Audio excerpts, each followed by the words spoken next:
अपने घर कैसे पहुंचेगा, इफ्तार करना है, फिर नमाज पढ़ना है। तो 4 बजे अगर हमारी सरकार भी छुट्टी दे दे तो मैं एक अच्छा पहल होगा, इसलिए मैंने हिम्मत किया और मैंने लेटर भी लिखा मुख्यमंत्री जी को।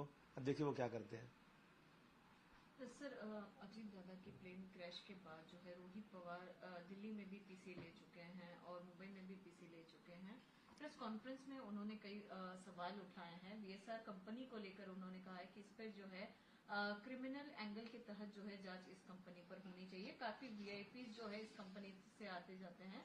महाराष्ट्र की जनता और अजीत दादा के परिवार जो है वो इन्वेस्टिगेशन, प्रॉपर इन्वेस्टिगेशन की मांग कर रही है। तो क्या कहना चाहेंगे? देखिए, महाराष्ट्र की जनता और उनका परिवार हम सब परिवार ही हैं।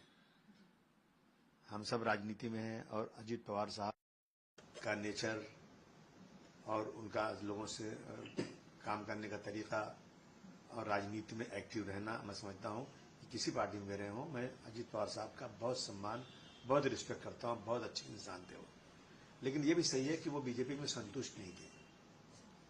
उनके बीजेपी में थे तो किन्हीं कारणों से रहे होंगे, लेकिन वो संतुष्ट नहीं थे कि उनके स्टेटमेंट्स जो आ रहे थे ना कि मेरे पास बीजेपी का करप्शन की फाइल है, क्या क्या सब सामने फाइलें आई थी। और कई बार ऐसे हुआ कि बीजेपी में रहते हुए भी बिल्कुल वो उनको खुश नहीं थे वो, और उसके बाद अचानक उनका एक्सीडेंट हो जाना। देखिए, ये एक्सीडेंट भी हो सकता है, मैं नहीं कह रहा हूं कोई साजिश थी, और साजिश भी हो सकती है क्योंकि सरकमस्टांसेस बताते हैं ऐसी चीजें।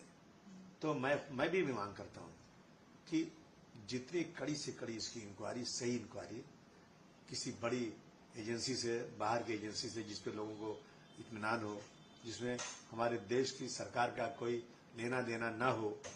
क्योंकि शक उठेगा ना फिर कि अगर सर सीबीआई कर रहे थे, तो सीबीआई दिल्ली के अंडर में काम करती है, तो उसमें भी कहीं न कहीं कोई इंटरफेरेंस कर सकता है।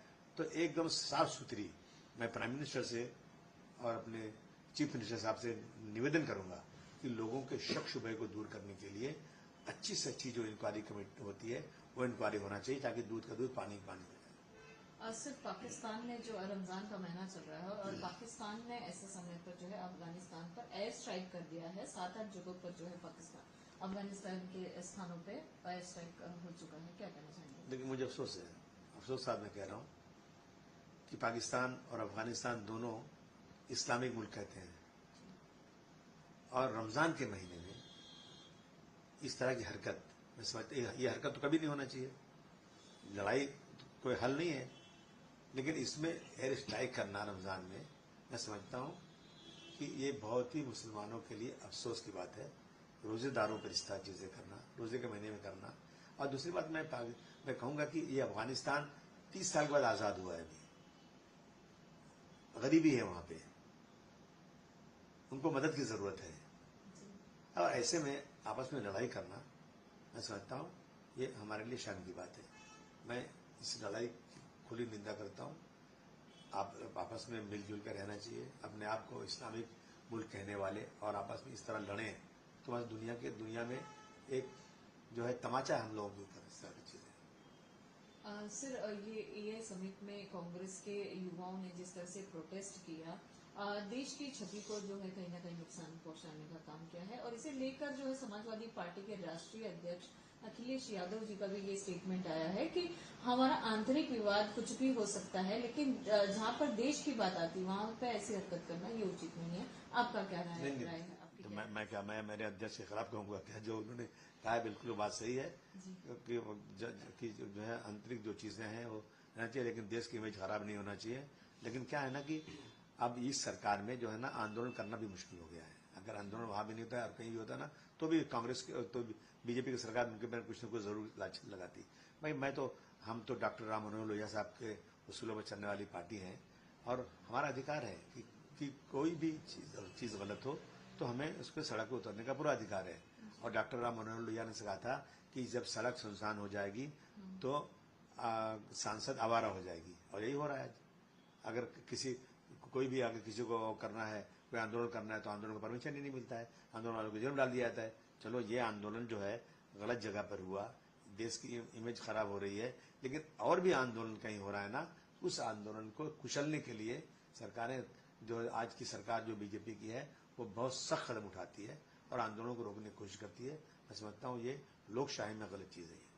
Sir US India trade deal पर आम आदमी के नेता जो है वो सेंट्रल गवर्नमेंट पर तंज कसते हुए कहती है कि ये जो है वो डेथ वारंटी है, ये इंडिया ट्रेड डील नहीं है, ये डेथ वारंटी है। आप कैसे दिखते हैं? हमारे हमारे हमारे जो अध्यक्ष श्री अखिलेश जी इस पे स्टेटमेंट अच्छा दे रहे हैं। सर और एक एयर पोल्यूशन के तुम लोग बोलती कुछ और फिर शुरू कर देते हो। सर मुंबई का AQI लेवल जो है हवा का जो तापमान है और जो पोल्यूशन है, हवा का क्वालिटी है जो वो बहुत खराब है, 190 के ऊपर है। क्या कहते हैं? नहीं, मुझे बहुत अफसोस है, सरकार सोई हुई है।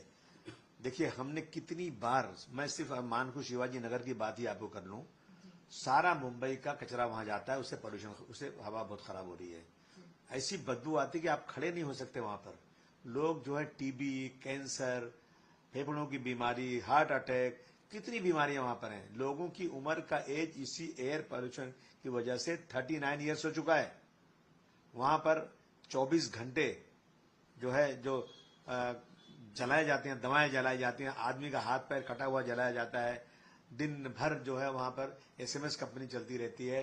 और कितनी बार हमने इस पे आंदोलन किया, हमारे लोग जेल गए, लेकिन सरकार सुनने को तैयार नहीं, सरकार इस पे काम नहीं कर रही। हमारी मांग है सरकार से कि सरकार जो है इस पे इंसान की जिंदगी के साथ न खेले। अब जब टाटा इंस्टीट्यूट है, प्रजा है, इन लोगों ने वहां पे जो सर्वे करने के बाद कह दिया कि लोगों की उम्र का एज 39 साल हो चुका है। हम कोर्ट भी गए, कोर्ट ने भी स्टे कर दिया कि अभी और वहां पे चलने दीजिए। किस तरह से हो रहा है? मतलब पूरी दुनिया में जो है इस पे हाहाकार मचा हुआ है।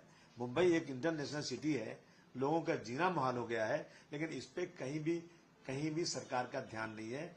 बड़ी बड़ी होटलों में मीटिंगें होती हैं, लेकिन गरीबों के यहाँ जो कुछ हो रहा है ना, उस पर कोई सरकार ध्यान देने को तैयार नहीं। हमारा आंदोलन इस पे चलता रहेगा। सर कल से जो है महाराष्ट्र का बजट सेशन शुरू हो रहा है, क्या आप इन मुद्दों को सेशन में उठाएंगे? जरूर उठाएंगे, बिल्कुल उठाना हमको है। ऐसे मुद्दे तो उठाए जाएंगे।